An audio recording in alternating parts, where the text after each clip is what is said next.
मराठा आरक्षण के मुद्दे पर भारतीय जनता पार्टी प्रदेश अध्यक्ष चंद्रशेखर बावनकुले ने उद्धव ठाकरे पर निशाना साधा। बावनकुले ने हमला बोलते हुए कहा कि मराठा आरक्षण के असली हत्यारे उद्धव ठाकरे हैं। वे पुणे में भारतीय जनता पार्टी महाराष्ट्र प्रदेश सम्मेलन में बोल रहे थे। आम्हाला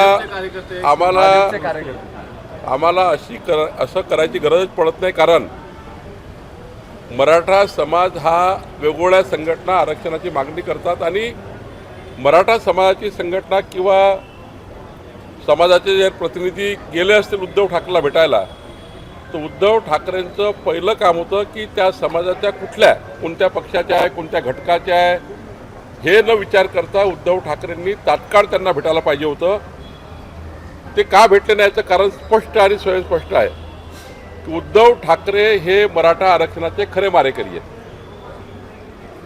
जेव्हा देवेंद्रजीच्या सरकारमध्ये मराठा आरक्षण दिलं गेलं तेव्हा हायकोर्टमध्ये आणि सुप्रीम कोर्टमध्ये मराठा आरक्षण टिकलं, पण उद्धव ठाकरे सरकार आल्यानंतर सुप्रीम कोर्टमध्ये मराठा समाजाचं सामाजिक आणि आर्थिक मागासले पण ज्या पद्धतीने मांडायला पाहिजे ते मांडलं गेलं नाही। सुप्रीम कोर्टमध्ये जेव्हा अंतिम केस सुरू होती तेव्हा उद्धव ठाकरे सरकार झोपलं होतं। 2 उत्कृष्ट चांगले वकील लावले असते आणि मांडलं असतं, मांडणी केली असती तर मराठा आरक्षण गेलं नसतं।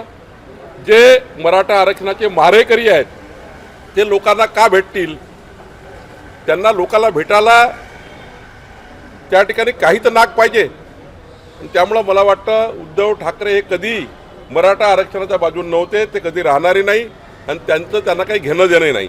त्यामुळे मला वाटतं मराठा समाजाच्या जे प्रतिनिधी गेले होते त्याची त्यांनी अवहेलना केली आहे।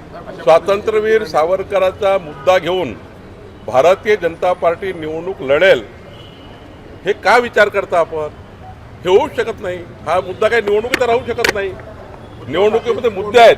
निवडणुकीत पहिला मुद्दा आहे केंद्रातलं मोदींचं 5 वर्षाचं सरकार येणं, आता पुढचं सरकार, आणि महाराष्ट्रातलं महायुतीचं सरकार, महाराष्ट्राच्या 14 कोटी जनतेला डबल इंजिन सरकार कसा न्याय देऊ शकतं हे 14 कोटी जनतेला समजावून आम्ही मत घेणार आहोत। हे जे खोटारडेपणा काँग्रेस पक्षाने केला, राहुल गांधींनी केला, इंडिया आघाडीने केला, तो खोटारडेपणा आम्ही उघड पाडणार आहोत। आम्ही जनतेमध्ये जाऊन मतं मागणार आहोत।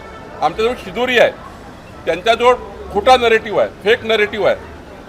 महाविकास आघाडी रोज खोटं बोलतं, पण आमची महायुती जनतेला कन्व्हिन्स करून मोठ्या प्रमाणावर योजना तयार करत आहे आणि आम्ही विकासाच्या माध्यमातून मतं घेऊ।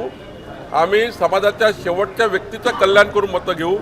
डबल इंजिनच या महाराष्ट्राचं भलं करू शकतं। महायुती आणि एनडीए आणि महाविकास आघाडी महाराष्ट्राचं नुकसान करेल। महाविकास आघाडीला मत देणं म्हणजे महाराष्ट्राच्या जनतेचं नुकसान करणं आहे, कारण हे जर आले महाविकास आघाडीचे लोक हे साऱ्या योजना बंद पाडतील आणि त्यामुळं आमच्याकडे शिदोरी आहे, ती मतदाराकडे घेऊन जाऊ आणि आम्हाला मतं मिळतील।